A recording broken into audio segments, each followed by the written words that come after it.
Now, the US Senate took a potentially very big step last night, one that you might hear a lot more about. It voted unanimously for something called the Justice Against Sponsors of Terrorism Act. Now, this is what it's about. Normal practice is that countries can't be sued in the courts of other countries. Countries have sovereign immunity. And that, for example, stops you suing the US government over here for contributing to climate change. The Senate bill removes sovereign immunity in cases where nations have been involved in terrorism on US soil. Now, the immediate significance is to allow the families of victims of 9/11 to sue the Saudi government in the US for any role Saudi officials might have played in those attacks. But the bill opens up a can of worms in international law. President Obama doesn't like it, as it invites potentially other countries to pass similar laws. It also threatens US-Saudi relations. It's not clear how the bill will fare. However, the 9/11 families have already chalked up a significant victory. President Obama has said he'll release 28 redacted pages of the official commission into the World Trade Center attacks, and that will open up questions about Saudi involvement. Well, joining me now from Washington, D.C. is Terry Strada, the wife of 9/11 victim Tom Strada. And Terry now chairs 9/11 Families and Survivors United for Justice Against Terrorism. A very good evening to you, Terry. Thanks for joining us. So why do you want the right to sue the Saudi government? Because we want to hold them accountable. We want to hold the people that were behind, financing and aiding and abetting the terrorists here accountable in a court of law. We want justice for the murder of our loved ones. And how, in your suspicion, how high up do you think Saudi complicity might have gone? Well, we have evidence, that the Saudis definitely were involved. Also, within these 28 pages that you spoke of earlier, it points a very strong finger to Saudi Arabia.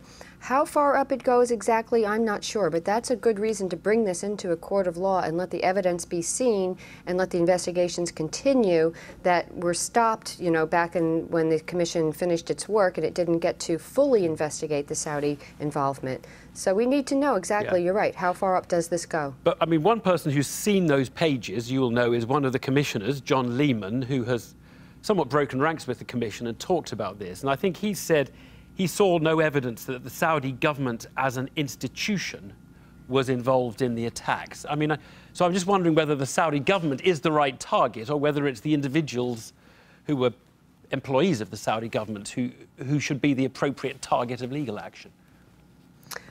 Okay, so who was directing those employees of the Saudi Arabian government to carry out the attacks? I mean, I think we need to further the investigation. I think we need to look into it a lot further than we have, and I think we need to let the evidence that we've collected against the Saudis into a courtroom so we can finally see, let everybody else see what we know is that the Saudis were definitely involved in 9/11. Now, the Saudis, of course, are not going to recognise American courts' right to tell them to pay up fines or civil penalties or whatever. What do you expect to happen? I mean, if you go to a US court and win, I don't know, a victory against the Saudi government, what is the outcome? What are you looking for? What we're looking for is accountability, and we're looking to hold them accountable for the role that they played in murdering 3,000 people on American soil. It was the worst terrorist attack in America. It was a horrific attack, and we want to hold them accountable because if we hold them accountable, then they won't continue funding terrorism, and we won't continue to see, the rise of ISIS and what it's doing across the world. I mean, it's time to make the Saudis own up for the role that they play, not only in funding terrorist activities, but in the role that they played in aiding and abetting the hijackers while they were here in this country. If we don't hold them accountable, they're not going to stop. So the biggest thing that I'm concerned about is our future, and how do we protect our future from future terrorist attacks? Well, first of all, we have to hold the people accountable for 9/11, and we need to know the full truth behind 9/11 before we can ever really protect ourselves going forward. What do you think of the legal arguments? Clearly, President Obama is not keen on this idea. The legal arguments around sovereign immunity, I don't know if you can hear me, but sovereign immunity, that it sets a precedent that other nations will then want to sue the US. Have you lost? I've lost it just for a second there. So the sovereign Can you hear me now? No, I was question. just interested in Yes, whether what the legal arguments, whether there's weight in the president's legal argument that other nations will start suing Americans. You know, Iraqis will start suing Americans in Iraqi courts. I mean, does that happen?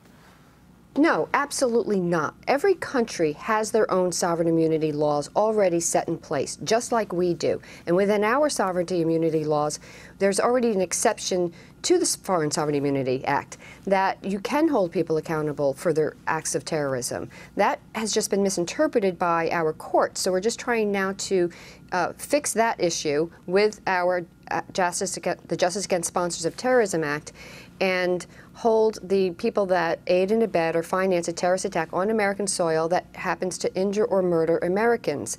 So it doesn't change this internationally. It doesn't change other other countries, what they can and can't do. They're entitled to have whatever laws they want, whether we have JASTA or not.